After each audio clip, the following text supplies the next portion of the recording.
This is Paul, I'm Jake, and behind us is AEC Bridgemaster YJG807.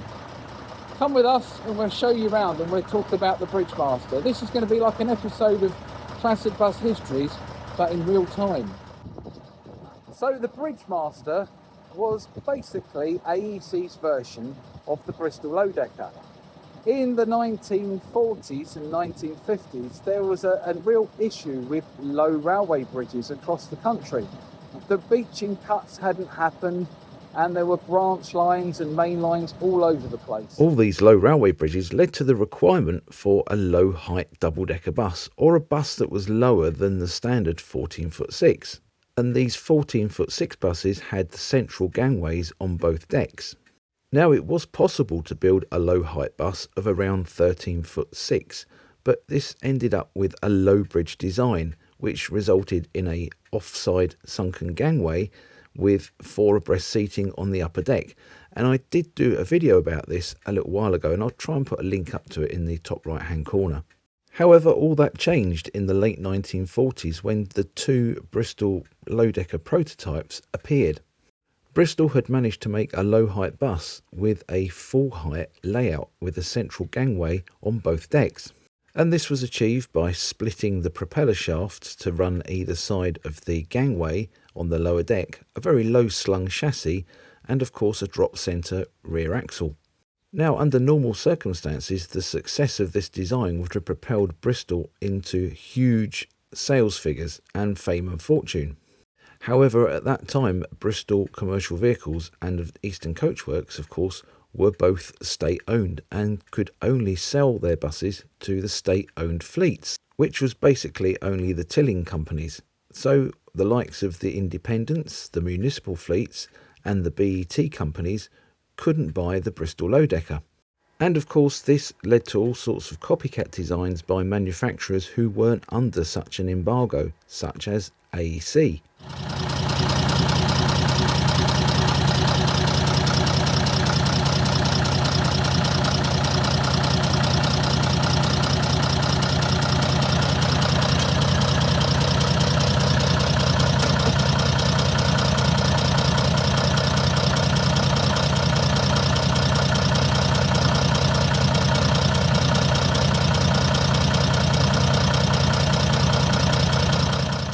The first of the AEC Bridgemasters first appeared at the end of 1956, and these were fitted with Crosley bodywork.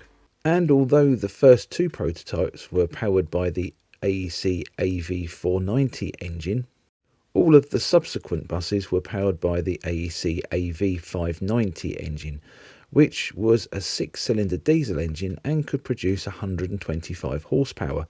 The first of the prototype Bridgemasters also differed, with the Crosley bodies being made out of aluminium. The production buses were bodied by Park Royal with steel framework. AEC had designed the Bridgemaster in a very similar way to the Routemaster, with 2 running units as opposed to a proper chassis, and that steel bodywork had to support the weight of those running units. Now, it's fair to say that the Bridgemaster was actually a development of the Routemaster, as the subframes are very similar, or maybe even identical. I can never exactly work this one out, but a lot of the parts for YJG807 here are actually Routemaster bits and bobs. Unlike the Routemaster though, the Bridgemaster had a 4-speed synchromesh gearbox and no power steering. And coming back to the Routemaster Bridgemaster similarities, I was always told that the Bridgemaster design for the steering was the same as the Routemaster's, but there just wasn't room to fit the power steering equipment, so it wasn't fitted, hence the steering being incredibly heavy on these buses. Now, how true that is, I don't know, because that was told to me by somebody who used to maintain Bridgemasters in the East Kent fleet. The first bus produced was Crosley-bodied YDH225, which was for Walsall. Number 2 to 4 were demonstrators, with number 4 arriving in November 1957. They were all 72-seat, with the 41-seat upstairs and 31-seat downstairs, and were of the rear loading configuration with a rear platform. Bridgemaster number 5 went to Belfast as its WZ7484, whilst Bridgemaster number 6 became 116 TMD and was a demonstrator with AEC for a while, but later went to Liverpool Corporation as E3 in October 1959. The first production buses were for Sheffield in February 1959, but orders soon followed from Deep Breath Jake, Western Welsh, South Wales, Grimsby Cleethorpes, King Alfred of Winchester, Leicester, Cardiff, Southend and East Yorkshire. In 1961, a front entrance version of the Bridgemaster was designed, with the first customers being Rotherham. The bus had a forward-mounted power door and a forward-mounted staircase as well, and contained 72 seats. Again, it was powered by the AV590 engine. To make the bus suitable for a front entrance, AEC had adapted the front subframe, which incidentally, Commercial Motor referred to the subframe as a wheelbarrow at the time. Now I suspect this was because it was two-wheeled and the end of the subframe poked out like two handles. And it would be the near side, one of these so-called handles, that was adapted so the front platform could be fitted. As with the previous Bridgemasters, the framework of the bodywork was in steel, as were the steel stress panels. The upper deck floor was plywood supported by steel channeling, whilst the lower deck floor was aluminium. Interestingly, it's 18 gauge aluminium, which is the same as the external panels. The front and rear domes of the bodywork were made in fiberglass. Suspension at the rear was provided by air bellows, and the bus had hydraulic air brakes at the front and just air at the rear. A total of 183 Bridgemasters were built before production moved on to the AEC Renown, which was a totally different kettle of fish, having a separate chassis to the bodywork. The last Bridgemaster being delivered in April 1963 to East Yorkshire. Right, come with me, we're going to have a little look at YJG807, which is a 1962 Bridgemaster which was built for East Kent. First thing you'll notice is that step.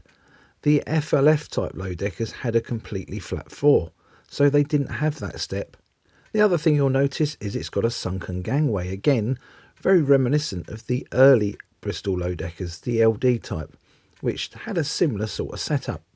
And that goes to show that the Bridgemaster, despite having a similar appearance to the Lodekka, with the engine at the front, the half cab, and of course the doors at the front, actually isn't really anything like it underneath the skin.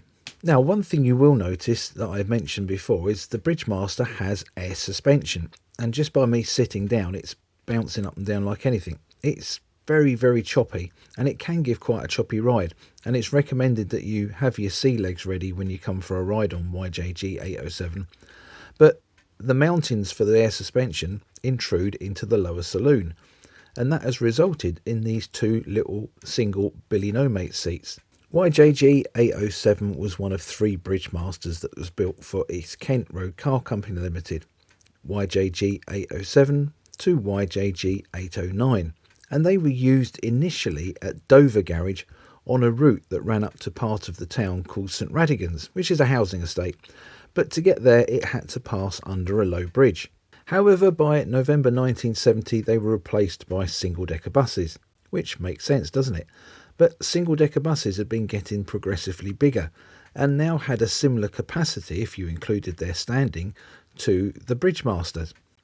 Now, originally this used to have standing passengers, but it was up until probably about 15-20 years ago still in use as a PSV, and it was regarded that it didn't really need standing passengers in, so hence the nil standing on the legal lettering. After their use at Dover ended, the buses were transferred across to the eastern side of East Kent to the Thanet Garage, which served Broadstairs, Margate and Ramsgate. However, they were withdrawn from there in 1972. None of the East Kent Bridgemasters gained the National Bus Company livery, as this hadn't really been introduced properly when they were withdrawn. Another interesting little fact is that they never gained fleet numbers. East Kent buses up until 1976-77 were only known by their registration number. It wasn't until East Kent and neighbouring company Maidstone District were kind of working administratively as one company that fleet numbering was introduced. So throughout its life with East Kent, it was known as 807, whilst its sisters were 808 and 809. East Kent were very, very careful about ordering conflicting numbers for their registration numbers. Had it survived into the late 1970s, there's no doubt it would have been given the fleet number 7807, as the first 7 denoted an East Kent double-decker bus. After use with East Kent, 807 passed to independent operator Browns of Ashford, but was later sold into preservation, where she found herself up at the Oxford Bus Museum. She was later acquired by 2 preservationists who did all the hard work and the restoration that you see today, and they passed her on to the Friends of the East Kent at a later date. Now, one little quirk about 807 is that if you look at the lighting, you'll see that they are all the old original tungsten light bulbs. Now, there's no doubt about it on a dark winter's evening that these look very atmospheric and really, really quite romantic in their own little way. But outside, she's fitted with fluorescent tubes. So 807 has an illuminated advert sign on the offside, which was quite a fashionable thing back in the early 1960s. There was even some Routemasters that were fitted with this as well. Now, interestingly, this was lit by fluorescent tubes, while the rest of the bus was lit by bulbs. And up here, in this little panel, is where all the gubbins for the fluorescent tubes sit. So if you've ever wondered why buses have random panels like that, that's why. That's where the inverters sit. You have to remove that if you want to fix the inverters. But the fluorescent tubes have long been removed, and she's now powered by LEDs. A little bit of a nod to the future, but you wouldn't really know unless you know. But now you do know. And the reason she's gained these LED lights is because it's a lot kinder to the vehicle's charging system and to the batteries. And we're also experimenting with LED bulbs now as well. So if we look under 807, we will see how substantial that structure is. And you can just about make out the bottom part of the rear subframe running across from left to right there, just in front of the rear wheels, or just behind the rear wheels, I should say. And you can see how that structure bows to support the sunken gangway, which you can just about see to the top right. Now again, here in the middle of the chassis, you can understand and appreciate that really strong structure that's there. And as I mentioned before, that has to support the weight of the subframes as well as the weight of the vehicle itself. So it needs to be absolutely solid. It really does. And really, this is the case for any integrally built vehicle, whether it's a Leyland National or a Metro bus. They will all have some kind of very substantial structure underneath the skin of the bus. So to the cab of 807, it's basic. There's the water temperature gauge, the speedo, air, and the amps for the charging system. And of course, this big thing here is the steering wheel. We all knew that. Down here is the 4-speed gearbox synchromesh with a fairly easy to use clutch, brakes, accelerator. And the controls from that aspect are quite responsive. You've got the handbrake down by my left knee. And then there's this strange thing, and we never actually found out what it is. Unfortunately, old buses tend not to come with handbooks, and the Bridgemaster is certainly one of those buses. Now, we assume that it's a warning to the driver when the offside illuminated advert is on, because a lot of drivers would have obviously switched the bus off, left the interior lights on, maybe left the side lights on, and also would have potentially left the illuminated advert on, and it would potentially have drained the battery. If you look at it, you can just about make out it says switch on advert. So it could be a notice or a warning to say the advert is switched on, but it doesn't seem to work now. This is the strange thing. So any suggestions as to what that is and what it does, we'd love to hear from you. It's one of those quirks of 807. Now, the indicator is mounted on the roof, and it does take a bit of getting used to, but anyone who's ever driven lots of East Kent Regents, you soon get used to that. That's not a problem. Moving across the cab, we've got the height restriction, the windscreen wiper, and a rather nice opening window, and you do get a lovely airflow through that and the side window itself. Now, this side window it does form part of the emergency exit for the cab, but you need it open because the heat that comes up from the engine underneath it on a hot day can be rather warm, and you appreciate that airflow coming through there, trust me.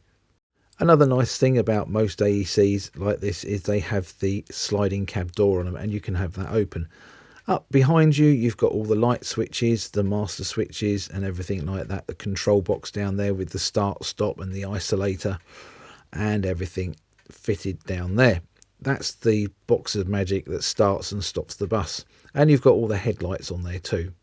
Now another little quirk is this fire extinguisher. It would have been one of those nice chrome and brass ones originally, but as I said before, 807 was a PSV up until about 20 years ago, so it gained that new one.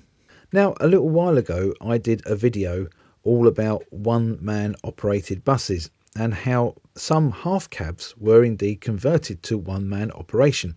And this gives you an idea of that area on the Bridgemaster. Not that this was ever converted for one-man operation, and I don't know how many Bridgemasters were because there's a great big luggage rack there. But it shows you the view of the platform, the saloon, and of course, the door controls. There we go. There's the doors closed, and there's the doors open. But it's just literally right behind your left-hand shoulder. So you see you're sitting there like that to drive, but then to serve the passenger, you'd have to turn around like this. And this bulkhead here on a lot of vehicles was moved further forwards, and it gave more room for the conversion. And you'd have had a set right or a mechanical set right, or an automatic set right, I should say, that was mounted on there with a cash tray, and of course a periscope fitted above the windscreen. But it certainly wouldn't be ideal, would it? Not by a long shot, and you can see why the unions weren't overly impressed. Again, I mentioned previously that friends of the East Kent Road Car Company are now the proud owners of YJG807. There she is, and I'm proud to be the chairman of this charity. We own 5 former East Kent vehicles, the Bridgemaster being one of them. Now, would you like to come and see some of the other buses? Oh, of course you would. Come on then, follow me round the garage. You have to be careful though, don't trip over any hose pipes or anything like that, or slip up on any oil. Health and safety. So this is FFN 399, and this is a 1951 Guy Arab with Park Royal bodywork. And we're very lucky that we actually have 2 of these buses in our collection. We have obviously this one, 399, which is roofed and fairly original. And we also have FFN 382, which was converted by East Kent to an open top bus. Now, doesn't that Park Royal bodywork remind you of an RT? Unfortunately, life has not been as kind to 382 as it has to 399. She was lovingly restored by one of her original owners and used to go out all over the place. Used to do the Derby trips with friends and preservationists on board and everything. But unfortunately, she's been left to go to rot by some owners that we've had. Look at all this tin worm here. Look at this. There's not a lot there. I mean, you've got to be very brave to go up those stairs, haven't you? But we are in the process of getting rid of all the rotten wood from the upper deck floor. Now, it looks really bad, doesn't it? It looks horrendous. There was all the seats stored downstairs. There's no inner skin panels on the lower deck or anything like that. No lighting and no floor. But it is actually not as bad as it looks. It's all the woodwork that is rotten. Look how solid that is almost looks like new, to be fair. So the metalwork is actually pretty good. Just a bit of a wire brush. There's one of those heart-shaped seats there. They're so beautiful. Just a bit of a wire brush and a paint, and she will be ready for refitting the upper deck flooring, which is all basically tongue and groove. It's quite straightforward, but it's a big job, and it goes to show you how big a job bus preservation is, doesn't it? Because it's easy just to sort of see the restored buses, but not the ones like this. Well, I hope you enjoyed that episode of Classic Bus Histories, or almost that episode of Classic Bus Histories. There's a little bit of a truncated bridge one, and you see Paul in the background still working on it. You've done the fuel system on it? Yeah, I tightened up the little dribbling. Fuel hoses all need changing at some point. So it's an ongoing thing, isn't it? And you've done the air system on it as well, and the brakes. It's just it's new, ongoing. New air valve, new brake works, ledger system, cleaned out the injectors. adjusted them a little bit. It still has trouble starting, so Yeah. the whole fuel system just does need an overhaul. She's reluctant to start because some of the old hose pipe that somebody fitted in there for fuel system is a little bit cracked and it needs replacing, doesn't it? Yeah. It's just got Let's brittle the with airing, the yeah. hose and the heat Yeah. in it. So again, it's just a constant job keeping these old ladies on the road. And it's always interesting for people to see what goes on behind the scenes. You've seen 382 and what's involved with that, but even a beautifully restored vehicle like this needs work doing on it all the time. So I hope you enjoyed this episode. If you did, please like and share it. Don't forget to subscribe to the channel so you don't miss the future updates in this series. Thank you ever so much for watching. Bye for now.